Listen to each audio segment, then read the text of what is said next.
Hello, sports fans. Welcome to Super Sports Central. Today, we're going to be going over my Week 9 NFL predictions. So last week, I had a record of 10-6, and that brings my record on the season to 77-45. Kicking things off this week on Thursday Night Football, we've got the Titans visiting the Steelers. So the Titans will be starting Will Levis once again as Ryan Tannehill is out with an ankle injury. But Will Levis was great last week in his NFL debut, throwing 4 touchdowns against the Falcons. Now the Steelers and their starting quarterback Kenny Pickett is also banged up as he injured his ribs and the Steelers lost to the Jaguars last week. But Pickett is good to go this week. Now, I'd like to pick Will Levis and the Titans as Levis looked good last week, but Levis is now playing on a short week and facing a tough Steelers defense in his first career road start.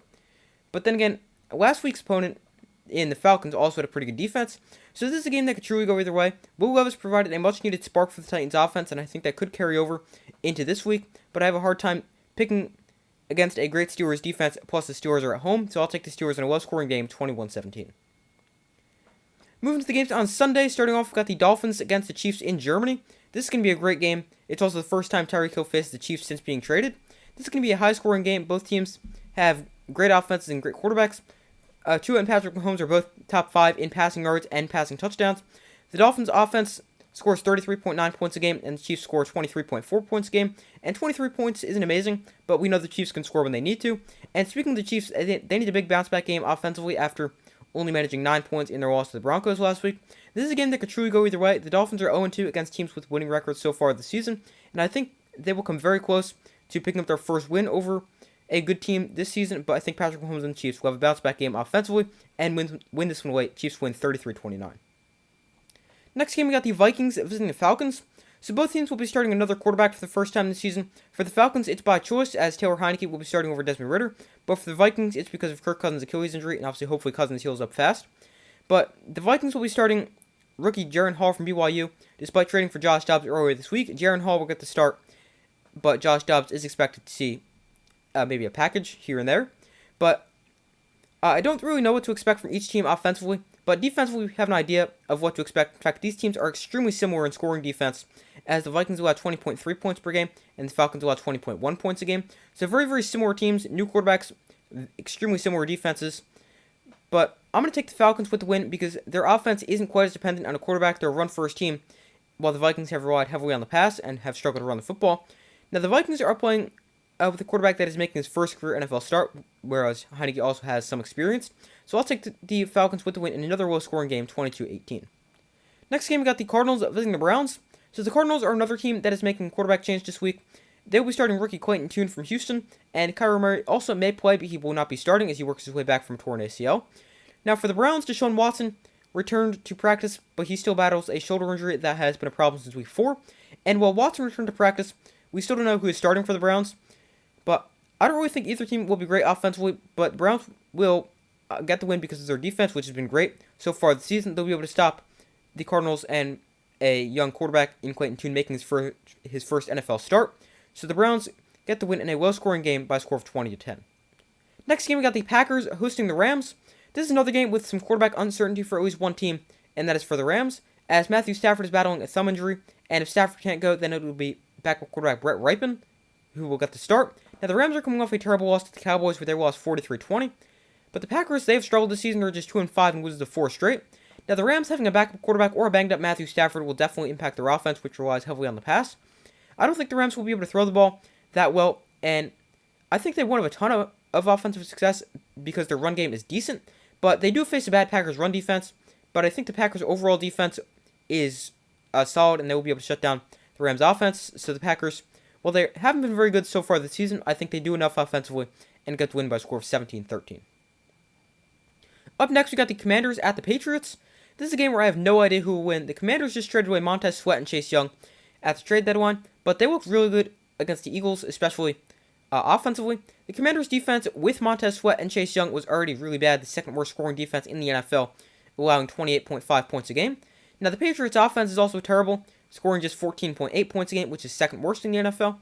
Now, the Commanders' offense has been very up and down from game to game so far this season, but I don't think their offense will have to do a ton because of a bad Patriots offense on the other side of things. Even though the Patriots face a bad Commanders defense, I don't think their offense will be all that good. So I've got the Commanders getting the win here by a score of 23-14. But this game could definitely go either way.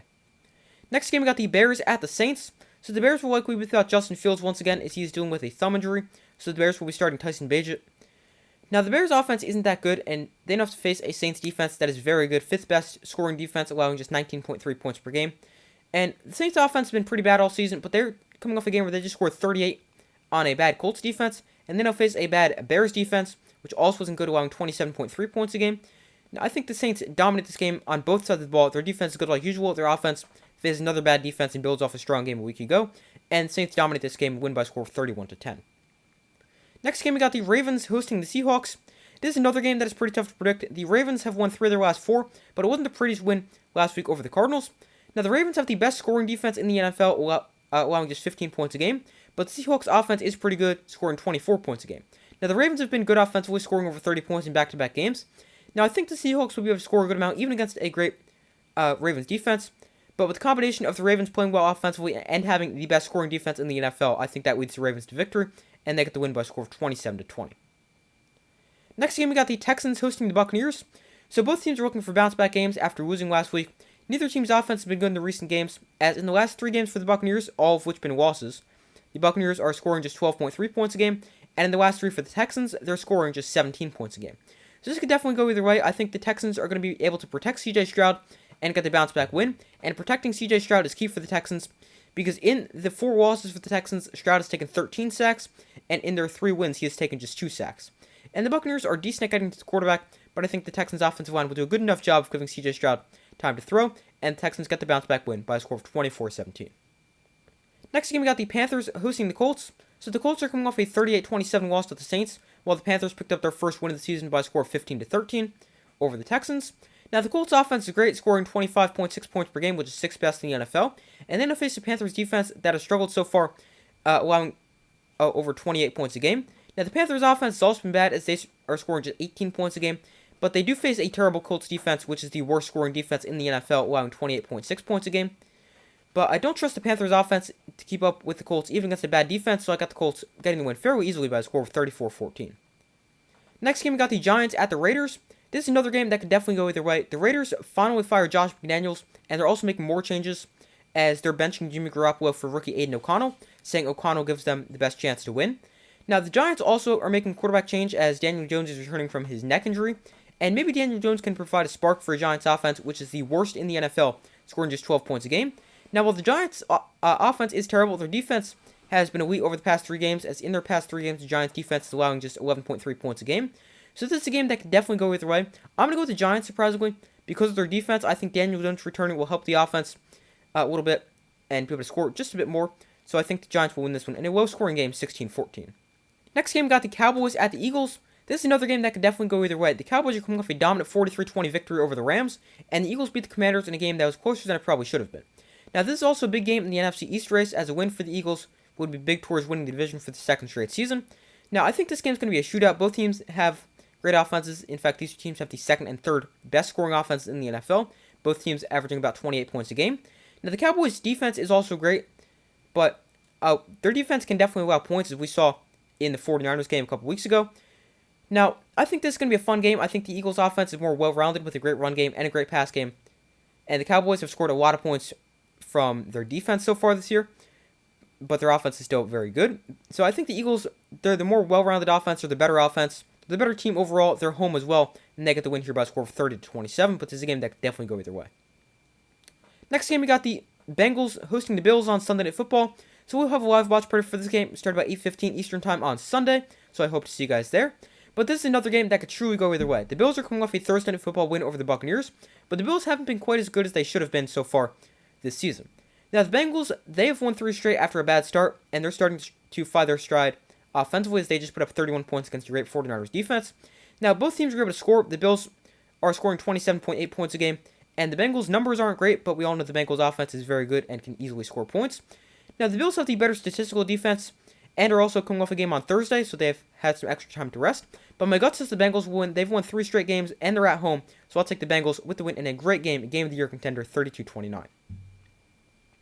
And our final game is Monday Night Football. We got the Jets hosting the Chargers. So we'll also have a live watch party for this game, started about 8:10 Eastern Time on Monday, so again, I hope to see you guys there. But the Jets are 4-3 after an ugly win over the Giants 13-10 in overtime, and the Chargers destroyed the Bears last week.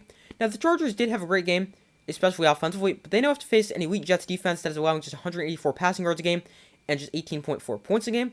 Now, I think that this is going to be a close game because of the Jets defense, and I don't really trust the Chargers in close games. So I'll take the Jets, but I could definitely see Justin Herbert making some big plays and leading the Chargers to the win. But they are the Chargers. I don't trust them, and I've got the Jets in a close one behind their defense, 24-20. Plus, I think Zach Wilson could actually be pretty good, as the Chargers have the worst pass defense in the NFL, allowing nearly 300 passing yards per game. But those are my Week 9 NFL predictions. Thank you guys for watching. Make sure to like, subscribe, comment, turn notifications on. I do my best to post as often as possible. Make sure to check out the community tab of my channel, where you guys can vote on who you think will win some of this week's big games. But thank you for watching. Make sure to like, subscribe, comment, turn notifications on. I do my best to post as often as possible, and I will see you in the next video.